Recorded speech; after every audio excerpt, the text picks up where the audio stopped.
Hello दोस्तों, मैं हूं सिम अकरम और आप देख रहे हैं डिजिटल इडियट चैनल। जी हां दोस्तों, आज हम एक दूसरे टॉपिक के ऊपर बात करेंगे और लगभग आज से जो है इसी टॉपिक के ऊपर वीडियो लाते रहेंगे, क्योंकि अक्सर जो है ट्यूशन टीचर मेरे साथ जुड़े हुए हैं और इस चैनल में अक्सर जो है टीचर जितने भी टीचर जुड़े हैं वो कोचिंग टीचर ही हों ज़्यादातर है। और सबको जो है उम्मीद है हम लोग को कि कब झारखंड का वैकेंसी आएंगे, कब पीजीटी का वैकेंसी आएगा, कब टीजीटी का वैकेंसी आएगा। तो उन सब चीज़ के बारे में अभी अपडेट देते जाएंगे। और ख़ास करके अभी आपको हम जो है टीजीटी, जिसको हम लोग बोलते हैं टीजीटी, यानी हाई स्कूल जो है, हाई स्कूल जिसको हम लोग बोलते हैं कि झारखंड हाई स्कूल टीचर, तो उनके बारे में हम आज बात करेंगे। और उसका जो सिलेबस है, तो ये अनुमानिक सिलेबस है, अभी तक कोई ऑफिशियल नोटिफिकेशन नहीं आया है सिलेबस के बारे में। ये 2017 का जो सिलेबस था उसी सिलेबस के अकॉर्डिंग इस सिलेबस को लगभग अनुमानिक रूप से बनाया गया है। ये अभी ऑफिशियल ये सिलेबस नहीं है, फिर भी हम लोग अभी से इसको तैयारी करने लगना होगा, क्योंकि कल या परसों के पेपर में जो है बहुत सारे ऐसे पेपर में दिया था कि टीजीटी का जो है अभी बहाली होना है। तो इसके लिए नोटिफिकेशन जल्द ही जो है जेएसएससी निकालेंगी। तो ये जो हमारा टॉपिक है आज का कि हाई स्कूल टीचर भर्ती 2022 से संबंधित जानकारी, ठीक है।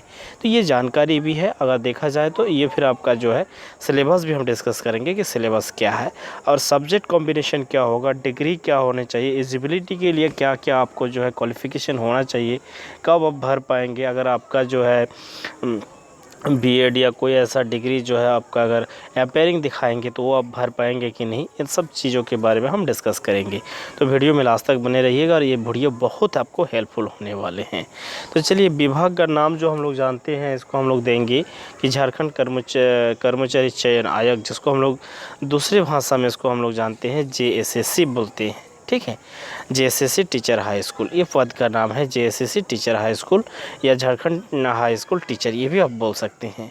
यहाँ पे पदों की संख्या जो है ये आपका 9000 पद दिया गया है। ये आपका एक अनुमानिक है, ये कोई ऑफिशियल नहीं है, लेकिन काल के पेपर में जो दिए थे 31,000 कुछ समथिंग दिए थे, उसमें कुछ सहयोगी टीचर, प्रयोगशाला विधि वाला भी कुछ टीचर होंगे।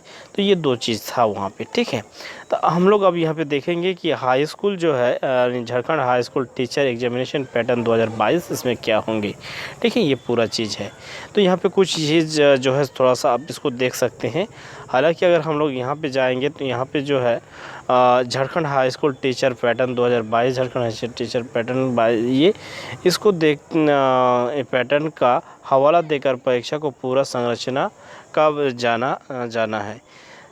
साथ ही यह आपको परीक्षा में मौजूद पेपरों की संख्या, प्रत्येक पेपर में मौजूद विषयों की संख्या और विषयों के नाम, अंकों की संख्या, परीक्षा के समय अवधि का विवरण देंगे, ठीक है। ये सब चीज़ों में तो इसको क्या क्या बताया जाता है, जैसे पीडीएफ के नीचे दिए गए अनुभवों के उपलब्ध विषय पर ये आपका है, ठीक है। चलिए अब हम ये लोग यहाँ से देखते हैं यहाँ पे क्या चीज़ है। Jharkhand high school teacher syllabus 2022 की परीक्षा विषय निम्न है। Jharkhand high school teacher syllabus 2022 को विभाग में 4 भागों में बताया गया है। इसमें समन्वय हिंदी, कानून, संविधान समन्वय ज्ञान, संख्यात्मक और मानसिक क्षमता और परीक्षण और मानसिक योग्यता, बुद्धि परीक्षा, तर्क का परीक्षा, योग्यता की आदि की जानकारी संबंधित पूछा जाएगा। तो ये आपका था, ठीक है। लेकिन हम लोग जानते हैं कि पीजीटी जो है आपका, यानी टीजीटी जो हम लोग ये करते हैं टीजीटी, तो टीजीटी में आपको जो है ग्रेजुएशन होना चाहिए। ग्रेजुएशन 3 साल का होना चाहिए, या ग्रेजुएशन कोई उस तरह का अगर कोई कोर्स है तो वो आपका होना चाहिए ग्रेजुएशन रिलेटेड, ठीक है। इक्विवेलेंट कोर्स 3 साल का ग्रेजुएशन, फुल ग्रेजुएशन होना चाहिए और वो आपका जो है कोई इंस्टीट्यूट से होना चाहिए, सरकारी इंस्टीट्यूट हो या कोई एफिलिएशन इंस्टीट्यूट हो जो आपका किसी यूनिवर्सिटी के अंतर्गत होते हैं। उसके बाद आपका 2 साल का बीएड होना चाहिए। 1 साल का बीएड में आप टीजीटी नहीं डाल सकते हैं, 2 साल का बीएड होंगे तो ही आप टीजीटी का फॉर्म भर सकते हैं। टीजीटी में 2 आपका पेपर होगा, पेपर 1 एक होगा, पेपर 2 एक होगा, ठीक है। हालांकि यहाँ पे पेपर 1 का हम पहले डिस्कस करेंगे। और साथ ही एज फैक्टर अगर देखा जाए तो आपका 21 साल होना चाहिए। 21 साल से लेकर 60 साल की उम्र के आदमी कोई भी डाल सकते हैं, ठीक है। हालांकि कुछ कुछ चीज़ों में जो है ST SC या तो सामान्य वर्ग के अगर होंगे तो उनको कुछ चीज़ों में राहत मिल सकते हैं कहीं कहीं पे, लेकिन वो आगे जब वो नोटिफिकेशन आएगा तो उसमें उस सब टाइम आपको हम क्लियर करेंगे। दूसरा बात यहाँ पे है कि कोई स्टूडेंट अगर बीएड कर रहे हैं तो अपीयरिंग में आप दिखा सकते हैं कि नहीं। जब नोटिफिकेशन निकलेगा, नोटिफिकेशन के लेकर जब लास्ट डेट रहेगा फॉर्म फिलअप तक, तब तक अगर आपका रिजल्ट आ जाते हैं, उम्मीद अगर है कि रिजल्ट आ जाएगा, या तो वैकेंसी जब एग्ज़ाम हो जाएंगे, जब उसका जो है क्वालिफ़िकेशन के वेरिफिकेशन होगा, कुछ भी अगर सर्टिफिकेट आपको मांगा जाएगा, तो उस समय तक अगर आप सबमिट कर सकते हैं फाइनल मार्कशीट, तो आप उसको भर सकते हैं, अदरवाइज़ नहीं भर सकते हैं, क्योंकि अपीयरिंग का कोई ऑप्शन नहीं होता। कोई भी नियुक्ति में, कोई भी वैकेंसी, नियुक्ति वाला वैकेंसी में अपीयरिंग आप नहीं दिखा सकते हैं। तो ये बात आपका है। अगर आपके पास ये उम्मीद है कि 6 महीने के अंदर, 2 महीने के अंदर या कुछ दिन के अंदर जो हम इसको सबमिट कर पाएंगे, तो उसी स्थिति में आप भर सकते हैं। अगर ऐसे बोलेंगे कि चलो यार देख लेते हैं एग्ज़ाम देकर क्या होता है, तो उस हिसाब से भरेंगे, तो वो अलग बात है, अलग मैटर है। चलिए हम लोग यहाँ पे आप देखते हैं पेपर 1 के जो है 2 खंड में विभाजित किया गया है। हालांकि नीचे आपको पूरा चीज़ बताएंगे कि पेपर 1 में कितना मार्क्स रहेगा, पेपर 2 में कितना मार्क्स रहेगा, सब्जेक्ट कम्बिनेशन कैसा रहेगा, सारा कुछ आपको हम डिटेल से नीचे बताएंगे। तो पहले हम लोग जानेंगे कि पेपर 1 जो होता है वो सामान्य पेपर होते हैं, ये सब के लिए होंगे। कोई भी सब्जेक्ट हो, किसी भी सब्जेक्ट में हो, मैथ हो, साइंस में आपका भौतिक विज्ञान हो, रासायनिक विज्ञान हो, लैंग्वेज में उर्दू हो, हिंदी हो, लेकिन पेपर 1 आपका मस्ट है। पेपर 1 सबके लिए एक ही जैसा रहेगा, ठीक है। पेपर 1 में 2 चीज़ रहेगा, एक रहेगा आपका हिंदी भाषा के बारे में, दूसरा रहेगा आपका जनरल अवेयरनेस, यानी जनरल GK भी बोल सकते हैं आप, ठीक है, इसके बारे में रहेगा, ठीक है। भाषा, जो हिंदी भाषा है, इस खंड में ऐसे प्रश्न होते हैं जो हिंदी भाषा में उम्मीदवार की समग्र दक्षता का परीक्षण करते हैं। यह आगे भाग 2 में टूट जाते हैं, भाग 2 नहीं, भाग 3 खंड में ये बांटेंगे। लेकिन हिंदी भाषा से जो भी आपका सवाल जवाब रहेगा, जो भी आपका सिलेबस रहेगा, सिर्फ जो उम्मीदवार होंगे उनके हिंदी भाषा में उसको दक्षता है कि नहीं, यही सिर्फ उसको ये किया जाएगा, टेस्ट लिया जाएगा, उतना उसके सिलेबस के ऊपर रहेगा। हिंदी भाषा में आपको पारंगत होना नहीं है, हिंदी भाषा में सिर्फ आपको दक्षता है कि नहीं, आप भाषा हिंदी बोल पाएंगे कि नहीं, यही सिर्फ यहाँ पे ये किया जाता है। चलिए अब हम लोग देखते हैं सामान्य जागरूकता, जिसको बोलते हैं सामान्य अवेयरनेस, यानी जनरल अवेयरनेस, यानी GK भी बोल सकते हैं। इसको क्या क्या क्या इसका ये है, ठीक है। यह खंड मुख्य रूप से उम्मीदवार के सामान्य ज्ञान पर केंद्रित है। इसमें निम्नलिखित प्रश्न जो है शामिल रहेंगे। कहाँ कहाँ से प्रश्न रहेंगे, क्या क्या आप जनरल नॉलेज में या सामान्य अवेयरनेस यानी सामान्य जागरूकता में, जनरल अवेयरनेस में क्या क्या आप पढ़ेंगे फ़िलहाल, क्योंकि जब नोटिफिकेशन निकल जाएगा तो तब अगर देखा जाए तो तब से लेकर एग्ज़ाम डेट लगभग 2 से ढाई महीने या मुश्किल से 3 महीने के अंदर ही एग्ज़ाम लिया जाता है। तो उस समय आपको हड़बड़ी हो जाएगा, आप पढ़ नहीं पाएंगे। तो अभी सब अगर थोड़ा थोड़ा करके 2 4 5 घंटा करके अगर पढ़ना स्टार्ट कर देंगे, कंटिन्यूटी अगर रखेंगे पढ़ाई में, तो आपको ये चीज़ जो है आपको सामान्य ज्ञान में पढ़ना चाहिए। झारखंड से रिलेटेड सामान्य ज्ञान, भारत से रिलेटेड में सामान्य ज्ञान, और पड़ोसी यानी पड़ोसी देश के बीच जो संबंध है भारत का और अदर जो देश हैं, उनके पड़ोसी जो देश हैं उनके बीच संबंध क्या है, कैसे क्या है, कौन सा समझौता कब हुआ था, कौन सा प्रधानमंत्री के काल में कौन सा समझौता हुआ था, समझौता में क्या क्या पॉइंट थे, इन सब चीज़ों के बारे में आपको यहाँ पे जो है स्टैटिक्स जो है, अगर देखा जाए तो जो GK आपका चेंज नहीं होने वाला है, उस तरह का GK के ऊपर आपको ज़्यादा ध्यान देना होगा। जैसे बहुत सारे ऐसे GK होते हैं वो समय के अनुसार वो चेंज होते जाते हैं, तो ऐसे GK आपको ध्यान उतना नहीं देना चाहिए, क्योंकि आपको सामान्य ज्ञान में पारंगत नहीं लिया जाएगा। सामान्य ज्ञान आपके पास बेसिक ज्ञान जो होते हैं वो है कि नहीं, सिर्फ एक टेस्ट लिया जाएगा। उसके बाद वैज्ञानिक विकास। वैज्ञानिक विकास का अर्थ होता है कि कुछ ऐसे टीचिंग जो मेथड होंगे, टीचिंग एप्टीट्यूड होंगे, ठीक है, उन सब चीज़ों के बारे में आपके पास क्या ये है, सुझाव है, ठीक है। राष्ट्रीय अंतर्राष्ट्रीय जो पुरस्कार मिला है, जिसको अवार्ड मिला है, चाहे देश का हो चाहे अंतर्राष्ट्रीय किया हो, उस तरह का आपको कुछ नॉलेज रखना होगा। भारतीय भाषा, भारत में सरकारी भाषा कितना है, संविधान में भाषा की कितनी दक्षता है, ठीक है, उनकी स्क्रिप्ट क्या है, उनकी लिपि क्या है, इन सब चीज़ों के बाद पुस्तकें, कुछ अच्छे पुस्तक जो हैं, ठीक है, कौन किसने लिखा, इस तरह का कुछ क्वेश्चन यहाँ से आएगा। खेल खिलाड़ी के संबंध में भी कुछ प्रश्न पूछे जाएंगे, ठीक है। महत्वपूर्ण तिथियाँ और घटनाएं, कुछ ऐसा डेट जो है आपको पूछा जाएगा।